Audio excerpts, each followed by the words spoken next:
bolak-balik. Bolak-balik ke Lembang. Iya, ya tadi kayaknya tuh Yudi udah selesai ya menyampaikan poinnya. Jadi memang kita kalau ada sejawat atau peserta didik atau kadang sering juga perawat atau asisten ya yang kita ingin tegur gitu. Kalau kita lakukan itu langsung, apalagi dengan cara yang tidak apa namanya, tidak sopan gitu ya, jadi si marah-marah atau misalnya kurang kurang bagus kata-katanya itu akan membawa suasana yang nggak nyaman juga ya untuk pasien dan jangka panjangnya ya ke kolaborasi berikutnya dengan perawat atau dengan bidan atau sejawat kita yang lain.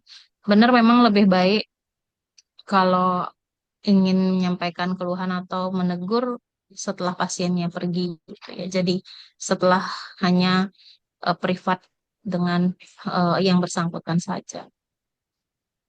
Nah, tapi sering juga pada kondisi emergensi di mana biasanya kalau internship kan mungkin masih bingung gitu ya untuk mengambil alihnya itu gimana caranya biar tetap profesional gitu ya, biar tidak ketahuan oleh pasien bahwa dokter yang baru ini nggak bisa ngerjain itu gitu ya. Itu kadang juga agak tricky ya untuk dikerjakan. Em, Masih ada yang sering jaga di UGD, di ruang UGD atau hanya poli biasanya Di UGD dok, ada dok. di UGD.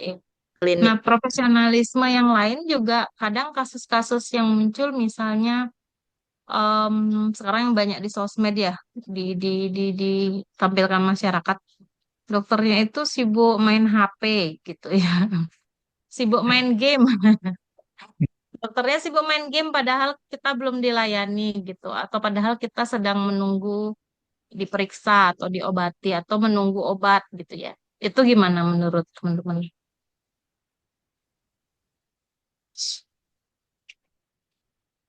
Sebenarnya kalau pas ini kita menjelaskan ke pasien dok bahwa kita kalau pegang HP itu bisa jadi karena kita konsul atau eh, memasukkan data pasien ke rekam medis.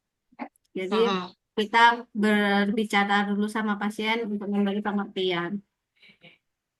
Ya, jadi kalaupun memang kita harus memegang gadget apapun ya, karena sekarang mungkin nggak hanya HP ya, laptop pun sering juga kita pakai atau tablet ya.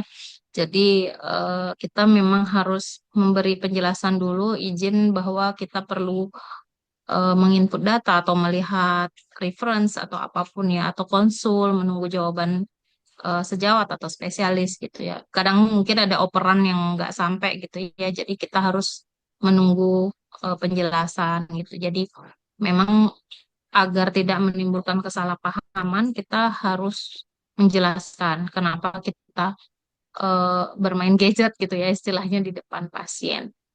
Tapi kalau kita lihat-lihat juga memang banyak kasus ya, banyak sekali teman-teman sejawat kita yang mungkin tidak tahu menempatkan kapan bermain sosmed, kapan melayani dengan baik gitu ya. Karena ada juga yang posting-posting kadang konten di depan apa namanya pasien gitu ya. eh Kalau menurut teman-teman gimana? Ada yang TikTokan misalnya di depan pasien. Tidak boleh Itu itu secara dokter. Nggak ya secara profesional sekali dokter Tidak boleh. dan nggak Tidak etis. profesional, tidak etis. ya tidak tidak etis ya, tidak Ya, artinya meskipun konten gitu banyak kan sekarang teman-teman jadi konten kreator ya. Itu menggiurkan memang kalau kalau banyak follower ya, tapi kita sebagai dokter harus juga ingat profesionalnya di mana gitu. Kapan kita membuat konten, bagaimana etikanya kalau ingin membuat konten, termasuk juga nanti kalau ingin menayangkan proses kita melayani pasien, proses kita anamnesis, memeriksa pasien, apalagi wajah pasiennya terlihat gitu ya, apalagi kasus-kasus yang agak sensitif, misalnya pemeriksaan organ yang lebih sensitif gitu. Kadang ada yang posting seperti itu, jadi lagi dimejagin gitu pasiennya diposting gitu, padahal itu tidak etis ya, karena profesional itu sangat terkait sekali dengan etika juga ya. Kita harus ingat juga kalau kita di posisi keluarga pasien, kemudian kita dibegitukan oleh dokternya gimana, gitu kan. Jadi harus tetap ingat kalau saya yang ada di posisi pasien atau keluarga pasien itu. Jadi harus diingat-ingat karena istilah profesionalisme ini juga sangat berkaitan dengan etika dan norma moral ya. Eh, Sering masih banyak yang seperti itu ya. Saya harap mungkin teman-teman dokter sini tidak melakukan itu.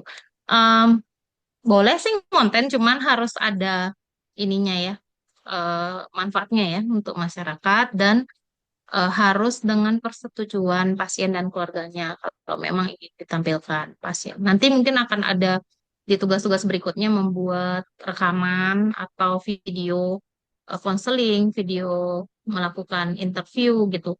Itu tetap harus ada inform consent dengan pasien kalau menggunakan pasien yang sebenarnya. Jadi artinya bukan role play ya.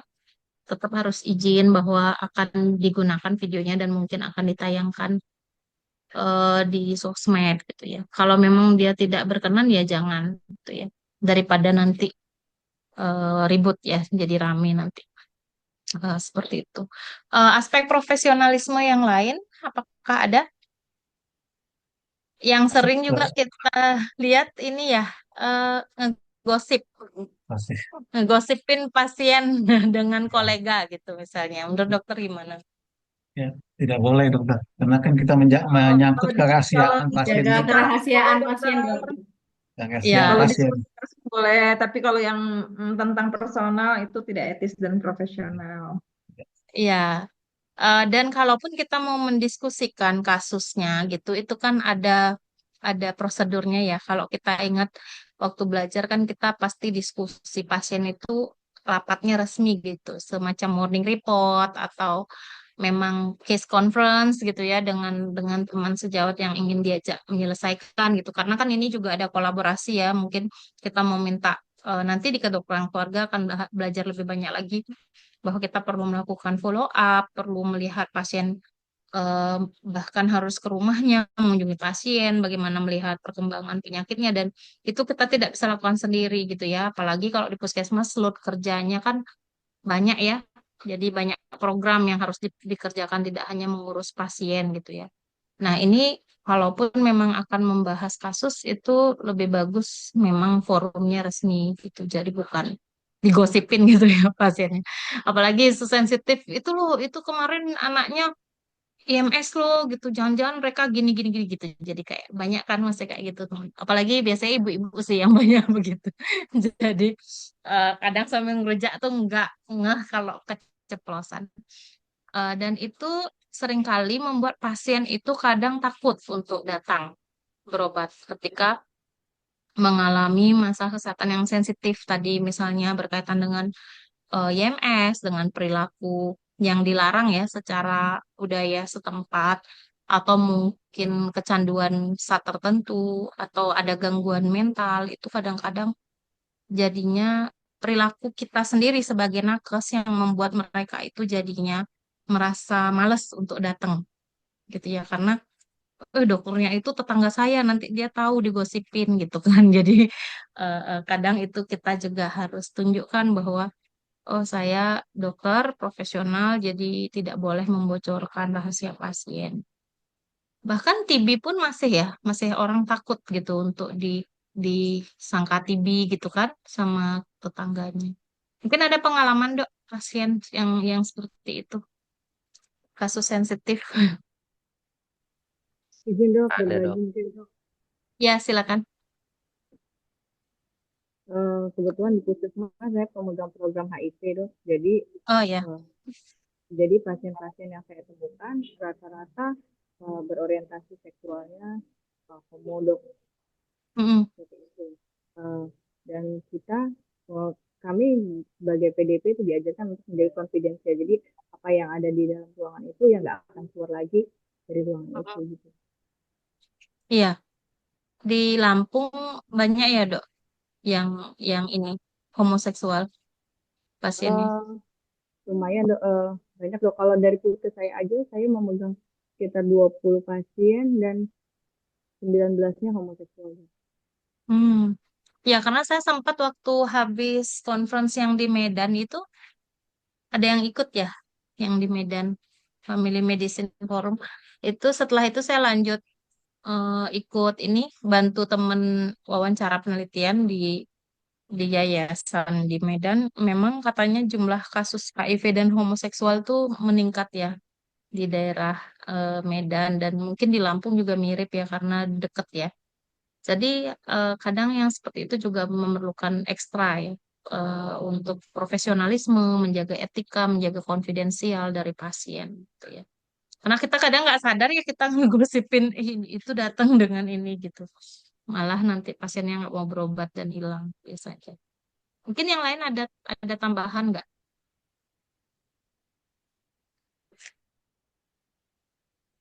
Yang sekarang lagi rame juga ada yang posting posting-posting begini gitu. Izin dok, mau bertanya. Eh Ya, ya, ya, ya, saya silakan Dok. sering beberapa kali, terutama di tempat praktek mandiri itu, misalnya ibu-ibu memeriksakan anaknya, saat anaknya diperiksa, Mm. difoto, seperti itu dok. Dia Itu sendiri yang foto. boleh Mm. nggak kita menolak gitu dok? Karena di satu sisi Mm. itu eh, orang tua atau walinya dari pasien, tapi di sisi lain kan kita kadang merasa risih, takutnya nanti disalahgunakan dan sebagainya. Mm. Secara Ya, sebenarnya profesionalismenya gimana? ya itu berlaku dua arah ya sebenarnya etika itu. eh Kalau memang dokter menempel tidak boleh merekam atau membawa HP, itu boleh Dok sebenarnya. Karena kan itu konfidensial ya proses pemeriksaan itu. Makanya kan di mana-mana sebenarnya kan jarang ya ada yang menaruh CCTV seperti itu ya. Kecuali di ruang operasi ya biasanya untuk kepentingan audit internal ya. Dan biasanya kalaupun ada CCTV itu bukan buat di-share kemana-mana gitu ya. Kalau itu biasanya untuk perlindungan, kalau ada audit, ada kasus, ada kecurigaan malpraktek misalnya, itu yang berkaitan dengan hukum itu baru boleh dibuka biasanya kan, rekaman-rekaman CCTV seperti itu. Tapi kalau hanya sekadar untuk posting-posting itu kalau dokter menolak sebenarnya boleh. Gitu ya. Dan itu haknya dokter gitu. Kalau tidak mau dipublikasikan, tidak mau dibuat bahan konten gitu, itu silakan bisa dijelaskan dengan baik ke pasien atau keluarganya. Kecuali dia izin cuma mau foto bareng gitu. Jadi bukan fotonya pada saat meriksa pasien atau pada saat direkam pada saat anamnesis atau konseling gitu ya. Karena sekarang kita harus hati-hati juga dok, karena pasien itu banyak sekali yang juga di istilahnya apa ya, diintervensi oleh media ya. Jadi ini juga penting untuk melindungi kita sendiri ya, agar tidak terjadi hal yang merugikan gitu. Jadi kadang dia cuman direkam-rekam gitu, terus kemudian diposting dan ternyata terjadi sesuatu dan kita yang jadi dituduh malpraktek atau apapun itu. Eh, jadi memang harus dijelaskan ke pasien. Kalau mohon maaf selama proses pemeriksaan, wawancara, ataupun konseling, mohon tidak merekam gitu. Mohon tidak menggunakan handphone untuk memfoto atau merekam gitu. Kalau dia memang minta foto bareng, mungkin nggak apa-apa, cuman foto bareng selfie gitu aja, tapi tidak untuk kepentingan menjatuhkan satu sama lain gitu ya. Baik Jadi dok. memang harus ini dok, memang sepertinya harus hati-hati juga ketika kita melihat pasien yang karena sering sekali di sini story-nya gimana dibawa kemana, terus mungkin mungkin saja ya dia mencari second opinion, tapi itu dibawa gitu dan nanti kolega kita nggak tahu kisahnya gimana, udah menjudge dari potongan itu dan sangat sangat sangat sangat bahaya sekali kalau yang di posting adalah hanya sepotong gitu. Seringkali kan orang merekamnya itu yang diposting sepotong kejadian buruknya aja, padahal dia nggak tahu sebelumnya gimana. Ya contoh yang kita sering lihat di media, nakes apa namanya memukul pasien atau keluarga pasien. Padahal kita nggak tahu kalau sebelum itu ternyata keluarga pasien tuh yang mulai gitu kan. Keluarga pasien tuh yang yang duluan misalnya menyerang gitu kan. Padahal bisa jadi itu refleks perlawanan, tapi yang di posting itu cuman sepotong itu. Jadi seringkali begitu. Jadi kalau bisa jangan sampai sekarang banyak sekali ya di mana-mana beredar. Termasuk juga kita pada saat bersama peserta didik. Jadi harus hati-hati, apalagi nanti kan mungkin teman-teman yang duluan nanti SPKKLP ini akan menjadi pendidik klinis ya di puskesmas yang punya residen SPKKLP nanti. Jadi jangan sampai ada kejadian-kejadian misalnya direkam diam-diam terus diposting, dibilang membuli atau apa gitu. Jadi itu penting dok, memang di era sosmed ini kita yang harus hati-hati juga. Ada lagi mungkin eh, pengalaman, profesionalisme.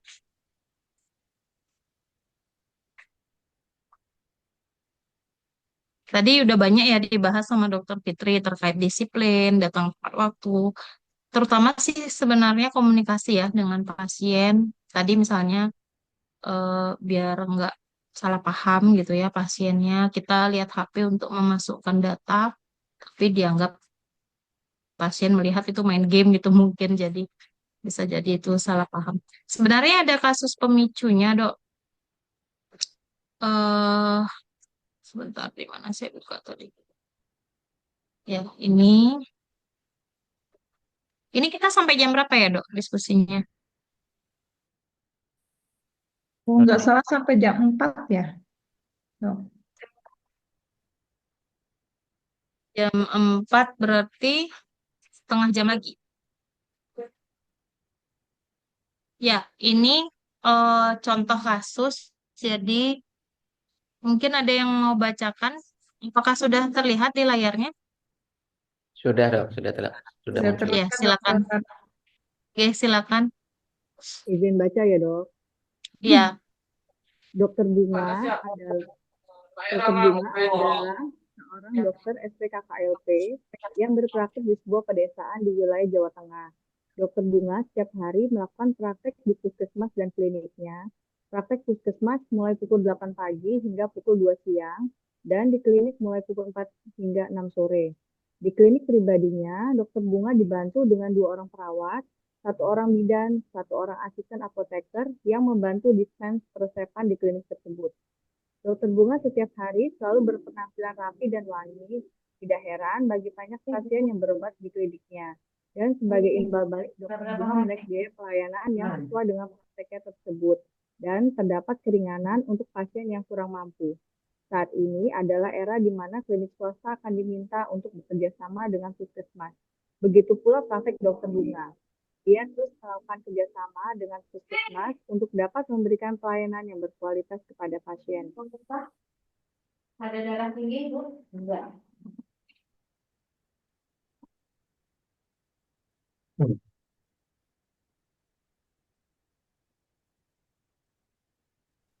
ya silakan mungkin ada yang menanggapi untuk contoh kasus ini.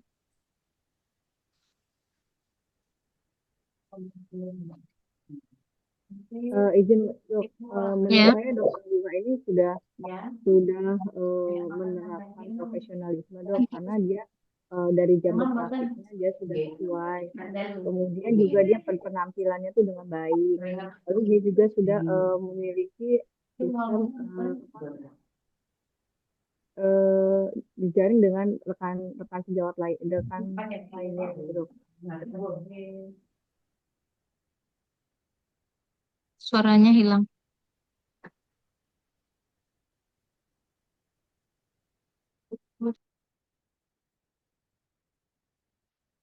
Selain itu dokter ini juga memiliki empati dia dok. Jadi dia untuk pasien-pasien tertentu yang kurang mampu dia juga memberikan keringanan.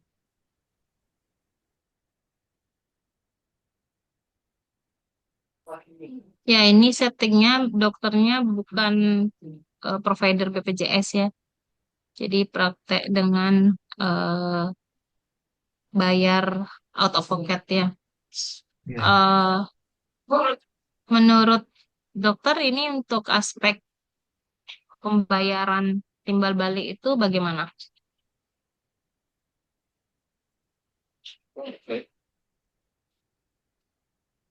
Cuman nggak disebutin ya nominalnya, Ya, nominal memang. pembayarannya. Kalau di praktek sendiri gimana di tempat masing-masing untuk tarif pelayanan itu ada dibuat SOP atau tarif tetap atau bagaimana selama ini? Apa apa masih pakai feeling? Kayak Pakai feeling dok. SOP dokter. Masih feeling dong. Kalau tempat saya pakai Oh, Sudah ada SOP dan PNBP, kemudian non tunai.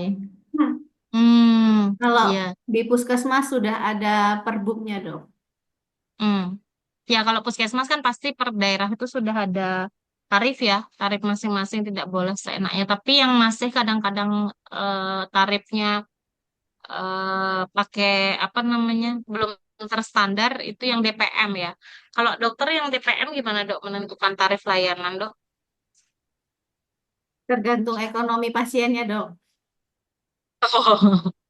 Dipakai feeling Tapi ya. ada Rata-rata standar. menengah ke bawah dok. Jadi pakai feeling. eh, ya menurut dokter itu sudah bagus atau enggak? Belum sih dok, belum bagus. Ya, mungkin juga kesalahan di ini kita ya organisasi profesi juga ya sebenarnya dari awal dari dulu kita nggak pernah tuh diterapkan standar minimal ya untuk bayaran dokter gitu ya. Standar minimal per pasien kah atau per jam kah misalnya ya atau standar minimal gaji dokter itu tidak ada ya di organisasi profesi kita. Padahal itu sebenarnya salah satu aspek profesionalisme yang penting, betul nggak? Jadi ketika dokter itu dibayar lebih banyak, pasti bisa berbuat lebih baik gitu kan? Pasti bisa melayani dengan lebih sesuai. Ya, kalau kami di Bali kan ada banyak perbandingan ya. Teman-teman dokter yang kerjanya di rumah sakit atau klinik internasional, gajinya kan jauh lebih tinggi ya dibandingkan teman-teman puskesmas misalnya ya yang cuman kapitasi BPJS-nya Rp7.000 itu pun nggak tahu kecairnya kapan gitu kan. Jadi kadang-kadang eh, eh, secara umum puskesmas itu ya udahlah sekedar dilayanin aja pasiennya gitu kan. Sering seperti itu. Tapi kalau dengan klinik yang dengan standar internasional, gaji dokternya besar, dia bisa menentukan SOP layanan tuh yang lebih rigid gitu, yang lebih menyamankan pasien karena memang pasien sudah membayar mahal gitu ya. Dan itu sebenarnya sangat terkait antara tarif pelayanan dengan apa yang kita berikan ke pasien. Eh, akan lebih baik kalau kita semua punya standar ya, standar yang sesuai di daerah masing-masing. Mungkin nantinya dengan SPKKLP ini, PDKI sih kita di organisasi profesi dan juga KIKKI sedang menuju ke sana. Jadi kita sedang ingin menyepakati juga dengan BPJS maupun nantinya tarif layanan SPKKLP ini nantinya berapa sih standar minimalnya itu harus ada. Nggak bisa kalau kita diminta melakukan banyak sekali screening, melakukan misalnya nanti akan belajar juga ya follow up pasien siklus hidupnya seperti apa, genogramnya bagaimana itu kan effortnya banyak ya. Nggak kayak kita sekadar wawancara pasien 15 menit, periksa, kasih obat udah gitu. Nantinya SPKKLP itu akan berpraktek ke sepanjang kehidupan pasien itu gitu. Jadi kita juga banyak effort nanti mengisi kuesioner-kuesioner itu. Dan ini terkait juga tadi dengan insentif nantinya. Jadi harus ada tarif yang memang pantas gitu ya. Oke lah kalau kita memang ada sisi kemanusiaan, memang untuk pasien yang kurang mampu, mungkin kita eh, bisa membantu ya dengan cara mengurangi fee kita. Tapi seharusnya ada standar untuk semua pasien. Kalau sudah punya SOP bagus mungkin. Kalau Lampung berapa sih tarif dokter dokter umumnya? Maksudnya bayar umumnya yang bukan BPJS. Tergantung daerah. Rata-rata berapa dok? Mm-mm. sekitar Tergantung. Yang 30 di kota. ribu dok, Mm-mm. sekitar Di tiga kota? puluh ribu sampai 50.000 dok. Oh masih 30 sampai 50.000. Tuh. Itu untuk jasa Kalau dokternya aja yang ya dok. ya konsul konsul dokter aja. Ya misal ada tindakan itu beda lagi ya. Ada tambahan. Iya dok. misal misal rawat luka gitu. Iya, nanti ada Tapi seharusnya lebih bagus bikin. Mm-mm, sorry. izin Sar ya, itu dok, berbagi kalau di tempat saya itu kita udah ada dok. Jadi untuk pasien yang umum itu ada tarifnya berapa. Kemudian kalau misalnya ada tindakan yang ringan, misalnya buka up hacking itu dari berapa sampai berapa sudah ada dok. Seperti itu. Hmm, Kalau ya. di Lampungnya ada juga yang berprakteknya dia udah langsung dikasih obat dok dari dokternya. Itu beda lagi. Hmm, iya. Jadi tergantung ya dia harus ambil obat ya pote atau misalnya di kita langsung dapat obat gitu karena dokter tadi ada yang udah bisa ngasih obat juga ya ke pasien. Kemudian yang terkait tadi juga eh, sisi profesionalisme di kasusnya kayaknya sih kalau dari segi penampilan udah baik-baik aja ya dokternya. Gak ada masalah cuman kolaborasi kolaborasi kerjasama sama puskesmas.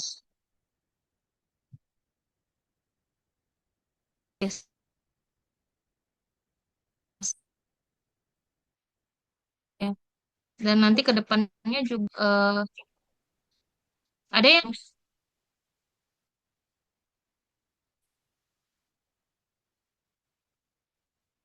suaranya putus. Tanya.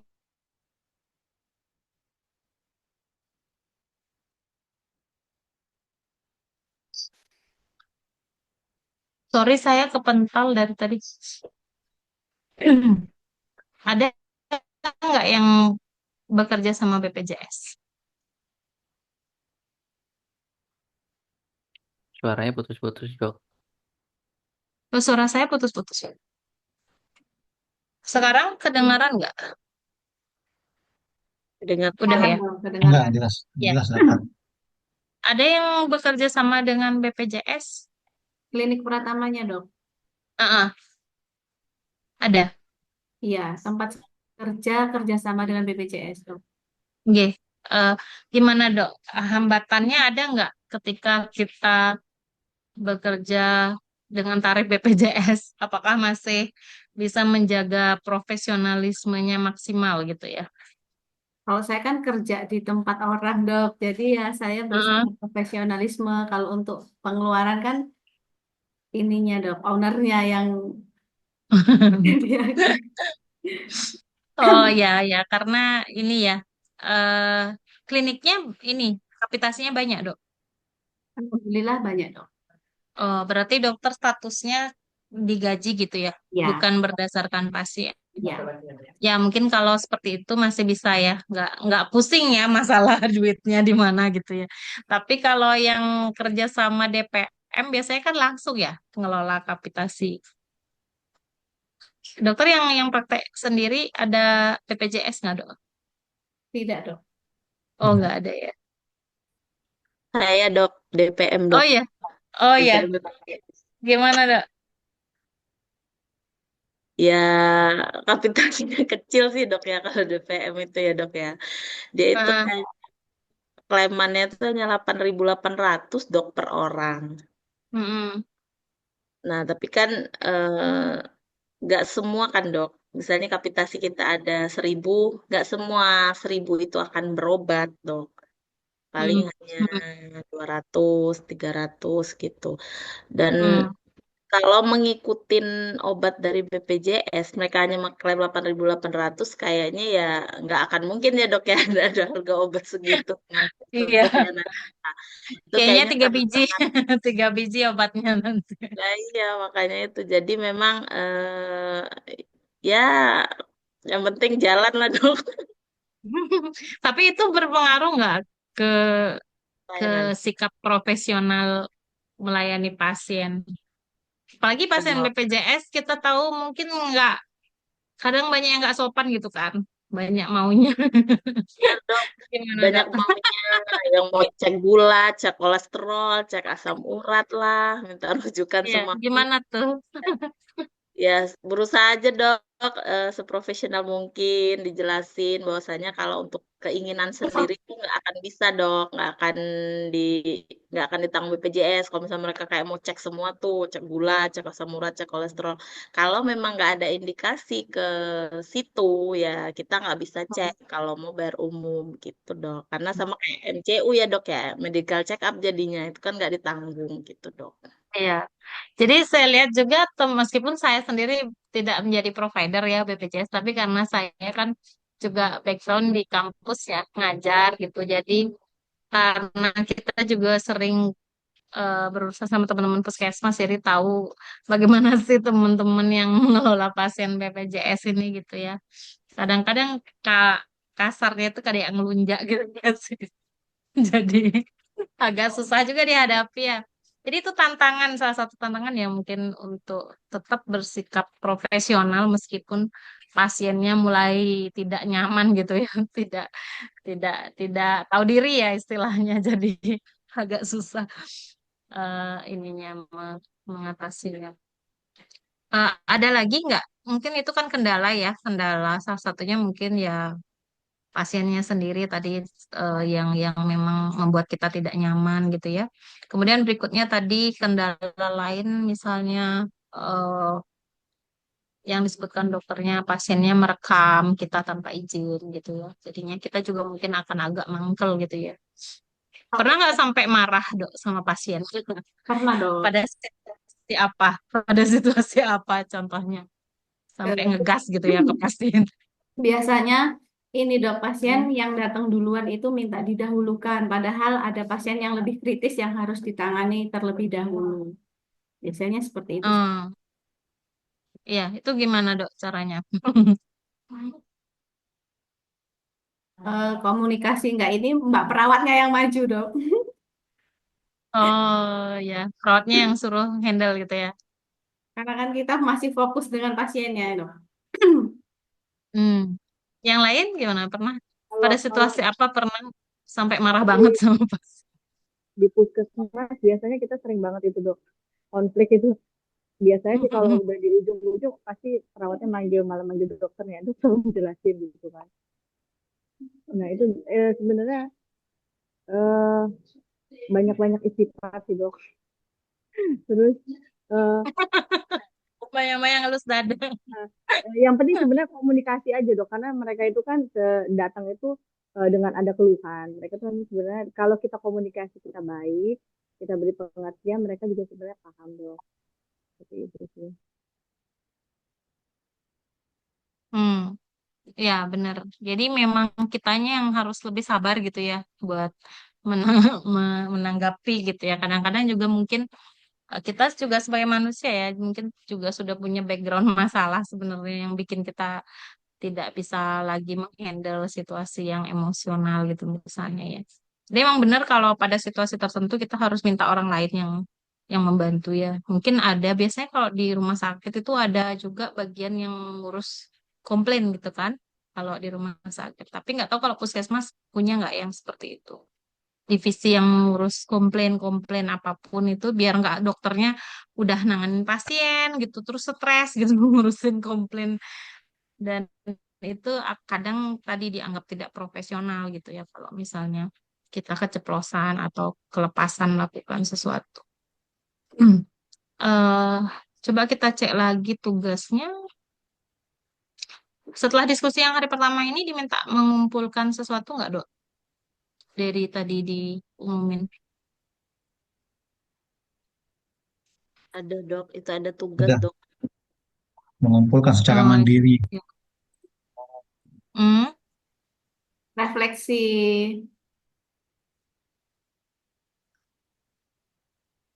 ya, kalau dari segi pengambilan keputusan klinis selama ini bagaimana, Dok? Apakah biasanya langsung dari dokter sendiri yang nyuruh pokoknya pasiennya harus begini begini begini gitu, harus dirujuk atau gimana biasanya?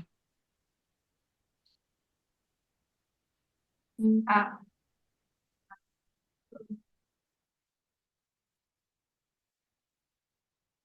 Pernah nggak dapat pasien yang ngeyelan gitu, kayak pokoknya ini udah harus dirujuk, tapi dia maunya di kita aja gitu, males ke rumah sakit gitu.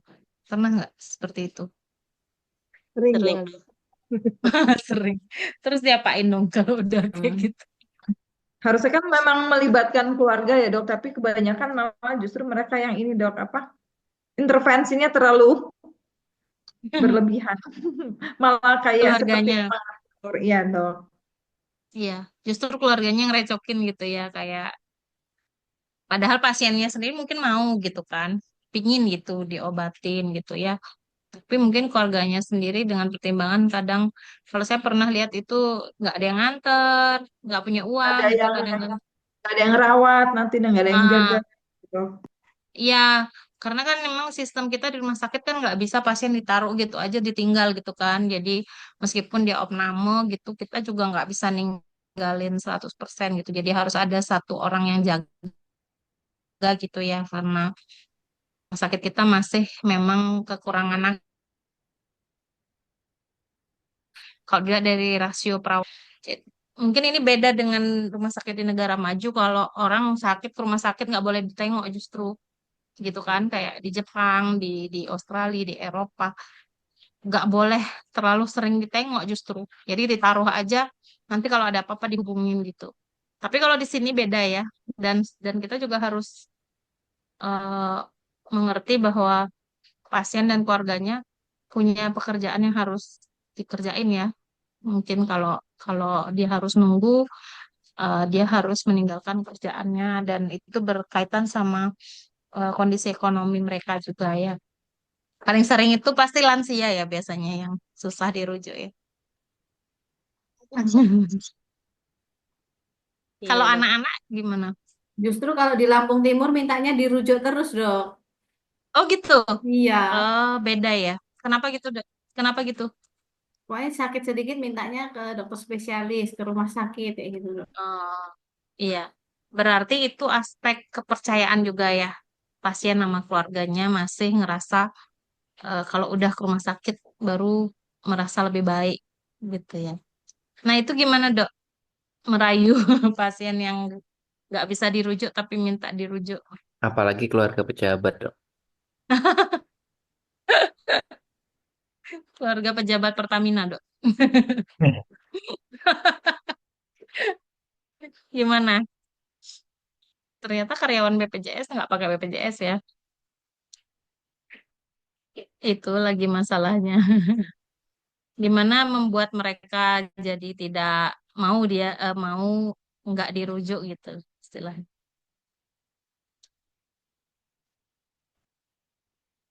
Gimana caranya? Silakan Mungkin dok. dok, Mungkin dengan ya. dengan kita memberikan bersikap secara profesional, kita menjelaskan bagaimana penyakit itu penanganannya, dan pasien itu sudah merasa puas dengan apa yang kita berikan, biasanya juga pasien itu oh iya udah cukup di sini aja gitu. Dan biasanya nanti kita agak selipkan juga, Ibu mohon maaf tidak semua pasien BPJS dengan ini bisa kita rujuk seperti itu. Seperti itu. Iya. Kita beri penjelasan itu juga bahwa memang ada kebijakan dari BPJS tidak semua pasien untuk bisa dirujuk. Ya, karena apa namanya, kalaupun dirujuk itu juga nggak bakal diterima ya di rumah sakit rujukannya, kecuali harus diagnosisnya dibuat-buat gitu jadinya. Tapi kalau dibuat-buat itu juga melanggar ini kan aturan ada audit ya biasa. Nah, Tapi kalau di Bali, pengembalian dok. ya di Bali itu kemarin ada beberapa layanan yang diaudit dianggap fraud dengan diagnosis. Nah, itu kan aspek profesionalisme juga ya. Gimana menurut teman-teman? Jadi dibuat-buat tuh diagnosisnya biar bisa dibayar gitu kan. Gimana tuh? Ini mungkin yang jadi konflik banget saat ini dok. Kan kita Mm, di satu sisi kita ada sisi kemanusiaan, tidak tega gitu ya dok ya. Tapi satu sisi lagi juga eh, benturan dengan BPJS karena beberapa audit itu kan kita suruh mengembalikan gitu kan. Kalau ya, misalnya salah diagnosa atau misalnya TACC tidak harusnya dirujuk, kita rujuk. Nah, itu menimbulkan konflik ini lagi hot-hotnya. lagi lagi digebrain juga ya, banyak yang kena audit dan nggak dibayar bener ya kalau rumah sakit terlanjur melakukan pelayanan atau tindakan dan diagnosisnya nggak cocok itu di ini ya, jadi memang rugi ya, tanggungan rumah sakit jadinya ya. Nah, itu aspek profesionalisme juga sebenarnya kalau kita mengubah diagnosis tidak sesuai kondisi pasien, tidak sesuai dengan keilmuan, hanya demi biar aman secara finansial gitu ya. Jadi sebenarnya itu juga aspek yang nggak benar gitu ya, merusak nilai profesionalisme dan etika juga sebagai dokter. Dan dan tapi itu juga bolak-balik sih efeknya karena BPJS-nya sendiri juga membuat aturan kadang tidak rasional gitu ya. Tidak sesuai dengan kondisi yang dihadapi layanan gitu ya. Tapi di sisi lain ada juga yang memanfaatkan itu gitu ya. Sering layanan memang berusaha mendapatkan lebih banyak gitu ya. Ya tidak semua ya, tapi ada beberapa yang ada istilah gagal klaim itu ya, gagal bayar ya istilahnya. Ya, banyak nggak dok itu? Itu lagi diteliti sih sama mahasiswa S2 kami, penyebab gagal bayar. eh Mungkin ini eh, s- kayaknya kita sudah cover semua topik untuk profesionalisme. Jadi aspek em, dari pribadi ya, dari perilaku dan penampilan profesional, kompetensi kita sendiri, kemudian bagaimana menjaga kerahasiaan pasien, bagaimana menggunakan pengetahuan ilmiah secara objektif ya untuk pelayanan pasien, kemudian eh, mendistribusikan sumber daya dengan eh, seadil. adil ya. Ada lagi tambahan? Oke, nanti untuk tugasnya mau gimana? Di, didiskusikan sekarang, silakan. Mungkin ada waktu lagi 10 menit. Silakan teman-teman berdiskusi. Saya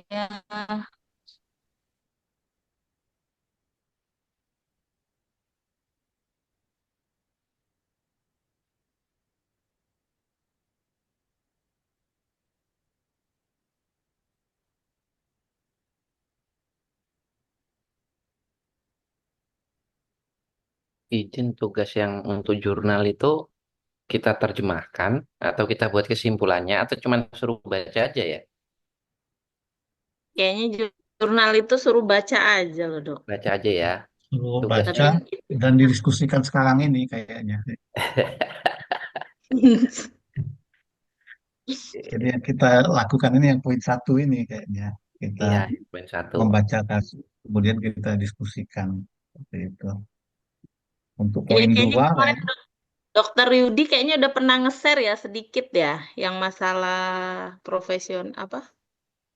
Oh, itu etik itu. Itu etik tapi ya, Dok. Ya, etik. Mungkin agak mirip-mirip lah ya bentuk Mirip ya. profesi.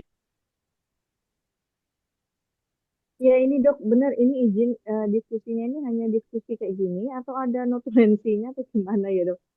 Kalau bikin notulensinya agak bingung juga. Oke. Nanti ah, biasanya dokter Ayu, dokter Tuti, dokter Weni ini rajin bikin notulensi. Lagi nggak fokus dok, jaga. tapi kayaknya ini kita diskusi makanya diminta direkam, dikirim kayaknya seperti itu. Ya, tapi nggak bisa direkam, dok. Bisa direkam. Diberi akses. Ini setelah langkah 3 ini ada lagi nggak sih dok? Ini sudah direkam dok. Oh, udah Dok, direkam. oh sudah direkam. Nah, ini untuk notulensi, kalau misalnya pun nanti disuruh mengumpul, jadi menjawab ini kan yang kita udah diskusikan tadi. Bagaimana bentuk profesionalisme di tempat praktek masing-masing. Tadi ya ditulisin singkat aja aspek-aspek apa tadi profesionalisme yang sudah berusaha dilakukan, Berarti menjaga penampilan, jaga tepat waktu. tangan praktek layanan primer untuk menciptakan profesionalisme. Heeh, ya. Kemudian menjaga mood, menjaga cara berkomunikasi kan dengan pasien. yang tadi. Terus tadi tantangannya kan tadi dari aspek dari pasien sendiri kadang-kadang ada yang sulit gitu ya untuk dihadapi gitu. Kemudian dari aspek finansial, BPJS gitu kan. Kemudian mungkin lingkungan kerja antara di rumah tadi kan atau di puskesmas atau di klinik swasta gitu ya. Kemudian, nah yang belum ini perencanaan jangka panjang. Bagaimana strateginya mempertahankan praktek yang profesional? Dok, maaf dok, izin kalau dari yang soal kasus pemantik tadi itu, jadi itu bagaimana ya tadi itu ya dok? Kalau kasus pemantik nggak usah dilaporkan ya dok, kayaknya cuma 3 ini aja ya. Tadi itu pemantik. Ya, kayaknya nggak usah sih itu, nggak ada suruhannya. Itu nggak ada suruhannya tadi yang disuruh ini. Sama aku lakukan perencanaan jangka panjang Sorry. sekali dan terus mempertahankan praktik yang profesional.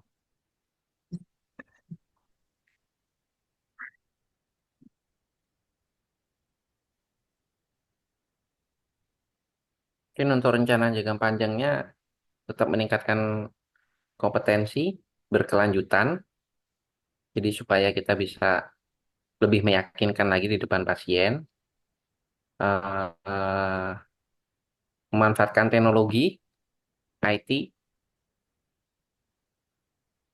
ada lagi yang lain.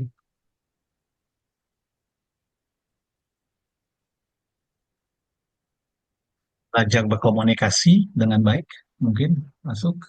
Komunikasi efektif berarti ya dok ya. Ya, strategi efektif.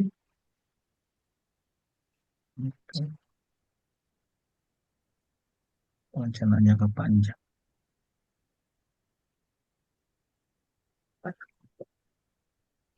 Mungkin bisa juga aktif di organisasi profesi untuk mendorong kebijakan yang lebih baik, kan jangka panjang loh. Iya, jangka Bisa panjang. dok. Ya. Sampai ganti presiden juga bisa jangka panjang. Ini pada mau ganti presiden. Aduh, ada-ada aja ya lucu-lucu ini kejadian belakang-belakangan ini. Sampai mau antara ketawa, nangis, kesel gitu ya dengar berita. Sudah Ada bisa Mas Antam, berkata-kata lagi ya dok. ada Mas Antam palsu lagi coba. Aduh, Iya. Tuhan, gila ya. Untung saya nggak beli Mas Antam, Dok. Nggak punya duit. Beli, beli Mas Yudi aja. Mending beli Mas-mas tukang bakso ya buat jualan biar dapat duit. Aduh, ya kayaknya udah itu cukup, Dok. Bisa juga ditambahin mengikuti update ilmu atau tadi pelatihan ya, pelatihan tentang komunikasi profesional, profesionalisme dan komunikasi efektif ya. Terus ya, Atau tadi membuat SOP pelayanan, standar pembiayaan sehingga kita Ya. lebih Penguatan apa ya? regulasi ya dok. Ya artinya di praktek kita masing-masing tuh harus sudah ada alur gitu ya, alur standar yang membuat pasien kita tuh terlayani dengan baik dan sama satu sama lain gitu ya. Prosedurnya itu. SOP dan standar pelayanan ya dok. Ya, termasuk tadi standar pembiayaannya gitu. Ya, Jadi, standar standar tarifnya. mm-mm. berarti kembali lagi ke organisasi profesi supaya ada payung hukumnya. Ya betul. Mengusulkan Betul kan? standar Jangka tarif panjang. STKKLP. Kan jangka panjang ya. Jangka Iya, panjang nggak apa-apa. Nggak Berarti apa-apa, dokter. yang jangka pendek di pengembangan praktek ya, masing-masing. pengembangan profesionalitasnya. Mm-mm. Latihan dan pengembangan kompetensi sumber daya manusia bisa nggak dok? Ya bisa. Kan termasuk nakes lain juga mesti dilatih kan Kalau ngajak perawat tuh mesti tahu Iya. dia gimana melayani pasien. Apoteker juga kan, kalau kita di apotek ya.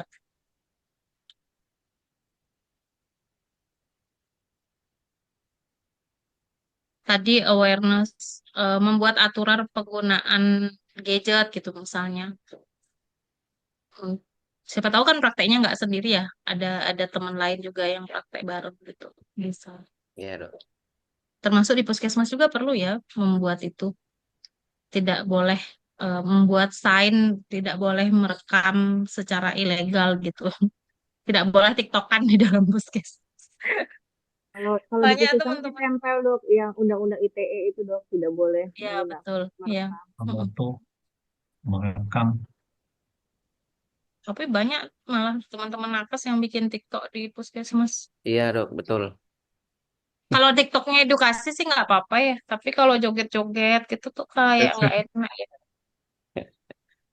Malah kadang ada, Atau memang kalau kalau jogetnya pas senam sih nggak apa-apa. Artinya pas prolanis gitu, joget bareng-bareng, senam senam yang memang senam gitu itu nggak masalah sih. Tapi yang di tempat layanan gitu joget-joget nggak enak aja dilihat ya. Kayak meremehkan tempat gitu ya, meremehkan profesi kita gitu ya istilahnya. Tempat dan waktunya tidak tepat gitu. Iya dok, susah itu membendungnya. Apalagi untuk Iya. anak puskesmas orangnya banyak. Banyak. Ya, makanya mesti berarti itu rencana tidak lanjut tuh mesti bikin gitu kita aturan itu gitu. SOP ya dok ya. Kapan boleh, heeh, kapan boleh, kapan boleh sosmedan, yang mana boleh diupload, yang mana enggak gitu loh. Ada aturannya gitu. Jadi ya itu sih benernya untuk melindungi diri kita sendiri juga kan, melindungi kita dan pasien, patient safety Benar juga ya. dok. Mm-mm. Daripada nanti jadi bumerang ya dok. Iya betul. Ya Nanti anggap ada pasien yang videoin kita lagi ini dikira nggak kerja dok. dikira ya takutnya kan kita lagi break rujakan gitu di foto tapi nanti di postingnya beda, kami lagi menunggu ternyata mereka rujakan gitu kayak ya, gimana ya Mbak Eka, di ini harusnya disediain tempat khusus untuk makan gitu kan, nggak boleh makan di tempat area pelayanan gitu misalnya Layanan. seperti itulah, iya betul. harus punya kayak kitchen lah buat makan gitu, nggak seenaknya makan di sambil melayani misalnya ngunyah kacang gitu nggak enak. Itu Berarti profesionalisme juga kan. Ngunyah permen karet gitu misalnya pas pelayanan kan nggak enak ya. Kalau minum kan masih nggak apa-apa lah, minum air gitu kan masih masih oke, tapi kalau sambil ngunyah ngomong sama pasien itu kayaknya nggak enak ya dilihat, apalagi makan permen karet gitu sambil makan. berarti mungkin bisa juga SOP, etika dan budaya kerja ya, Dok. Ya, betul. Jadi hal-hal kecil tuh yang kadang kalau di era sosmed ini bisa jadi besar. Pada Kita nonton nggak yang terapkan. itu? Yang kepala desa ngomongin dapat berkat itu jadi besar loh kasusnya. Oh iya. Nonton mengikuti Yang dok. acara pelantik, Iya, yang acara dia kelima. Nah posting. ini Nah, iya. Ya itu dia posting nasi kotak itu emang gaya dia emang kayak ngeremehin sih kalau saya lihat kesel Iya. juga. Tapi dia ngakunya itu cuman ini bercanda gitu ya. Orang masyarakat lagi panas pingin pingin gapoin orang Pertamina masih ada orang kayak gitu. Jadinya memanas netizen. Ya maksudnya jangan sampai kita dinakas kejadian lagi yang kayak gitu-gitu. Kita udah banyak sekali ya ada kejadian-kejadian yang mempermalukan profesi kita gitu kan. Kayak pemukulan koas gitu ya. Presiden. Kemarin kan ada tuh anak pejabat mukul. Yang seperti Ya, itulah betul. maksudnya biar tidak terjadi. Jadi perlu SOP gitu. SOP jaga gimana biar profesional kalau memang tidak memang berhalangan bagaimana menyampaikan ke kolega jadi ada operan gitu ya biar kolaborasinya bagus gitu. Betul, betul, betul. Kayaknya sudah ada lagi nggak? Artinya sudah, Ini Dok. udah habis nggak waktunya? Kita harus balik ke breakout katanya. Kita harus balik ke Main room. ya main room habis ini. siap Oh, dokter. Kasih banyak dong. Sudah Ya, sudah terima terekam kasih, katanya. dokter. Oh iya. Katanya nggak perlu ngumpul sih, cuman ini udah terekam tadi diskusinya katanya. Oh iya. Ya mungkin ntar di main room kalau ditanya-tanya boleh sharing. Ya, Dok. Oke, kita Baik. ke Baik, main dok. room ya. Terima Terima kasih. kasih. Ya, terima kasih dokter. Terima kasih, dokter. Dadah. Sampai ketemu. Banyak, dokter. Sampai ketemu besok. Ya, Dok. Ya, siap, dokter.